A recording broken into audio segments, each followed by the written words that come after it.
കാലവർഷം ശക്തി പ്രാപിക്കുന്നു. കടൽക്ഷോഭം ശക്തമായിരിക്കുന്നു. കടലമ്മ കലി തുള്ളുകയാണ്.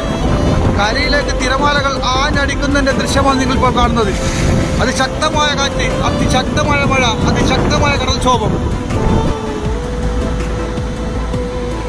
കടൽക്ഷോഭത്തെ തുടർന്ന് കടലിലെ വെള്ളത്തിന്റെ കളറ് മൊത്തം മാറിയിരിക്കുകയാണ്. കളറ് മൊത്തം മാറുകയും അതുപോലെ തന്നെ തിരമാല കരയിലേക്ക് ആഞ്ഞടിക്കുകയുമാണ്. കടൽക്ഷോഭം ശക്തി പ്രാപിച്ചു വരികയാണ്. മത്സ്യത്തൊഴിലാളികൾ പ്രത്യേകം ശ്രദ്ധിക്കണം. ഒരു കാരണവശാലും കടൽക്ഷോഭമുള്ള സമയത്തിൽ കടലിൽ പോകരുത്.